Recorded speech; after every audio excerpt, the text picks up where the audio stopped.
Shabbat Shalom. So as mentioned, I'm a convert.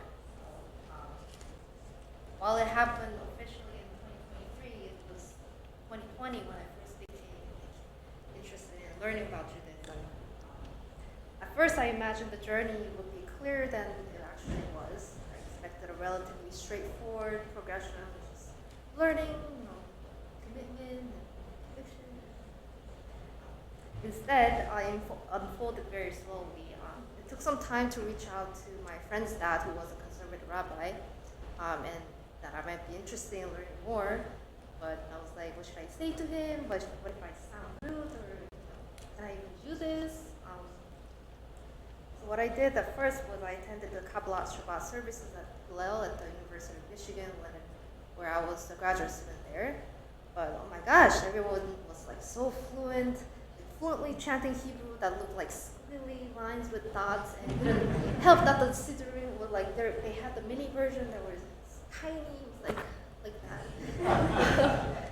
And when it comes to Shabbat observances, I spent a long time lingering and taking baby steps before stepping in. I was used to impulsively just eating whatever I wanted, or spending my weekend without giving too much thought. But now every moment has to be intentional.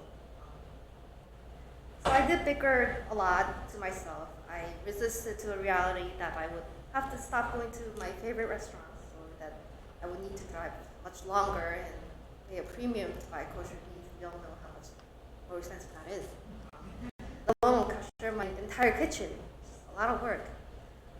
But at the same time, there were many moments of deep meaning and beauty. Okay.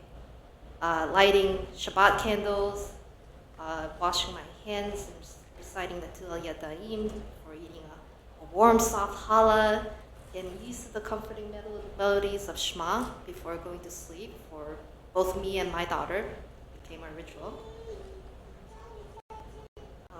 But the path was uneven. I had so many periods of plateau, confusion, distance.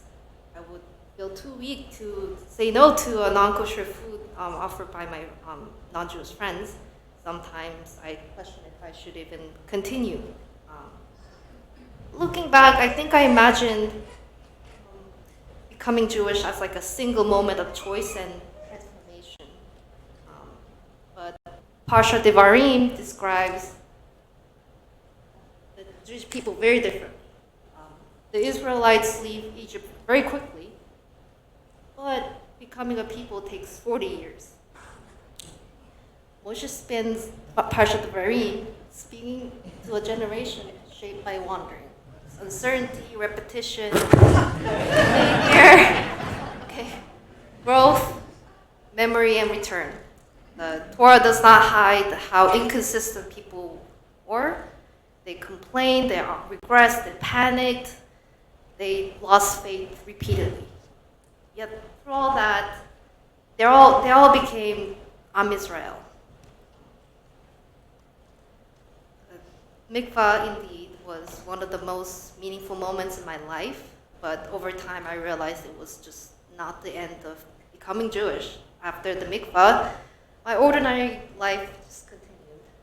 There were mornings when mitzvot felt very inspiring, but some mornings it just feel very heavy, just not wanting to get up. There are still tensions, even right now, between comfort and obligation and habit and growth. And I do think that this applies to everyone who was born as a Jew, not only converts. Because many of us inherit Judaism long before we consciously choose it for ourselves, but at some point, every person still has to ask, will I still continue this journey? Would I remain engaged? Would I let this covenant shape how I live? I've started to think that every mitzvah contains a very small amount, like a small moment of choosing.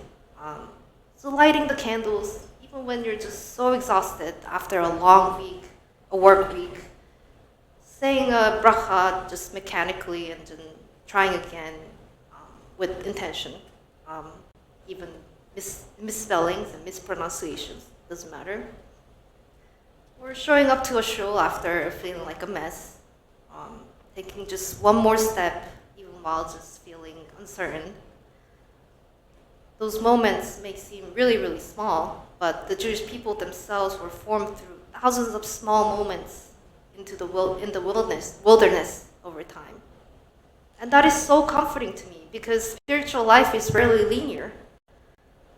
The desert generation did not move steadily towards holiness. They advanced, resisted, returned, and kept going because we're all human. And the Torah records and preserves all of that. It doesn't pretend that we were all perfect. And I think many of us also live in between space spiritually, between certainty and doubt, between familiarity and deeper commitment, between who we are and who we hope to become. And so Parshat Devarim speaks directly into that condition. Moshe is talking to a people who already received the Torah, yet he still calls on them to listen again, remember, choose the covenant again. So maybe, just maybe, Judaism has always requires that kind of renewed choosing. It doesn't have to be through dramatic gestures. It's more often through ordinary acts repeated over time. Just one more prayer, one more act of restraint, attempt to learn, one more return after distance, one more decision to show up for one another. I used to think that wandering meant lack of direction or commitment, but now I think wandering itself can become part of how we as a person are formed. So maybe that's what Parshat Devarim is teaching us, that the covenant is not only something we inherit or we just enter once, it's something we continue to choose throughout a lifetime. Shabbat Shalom.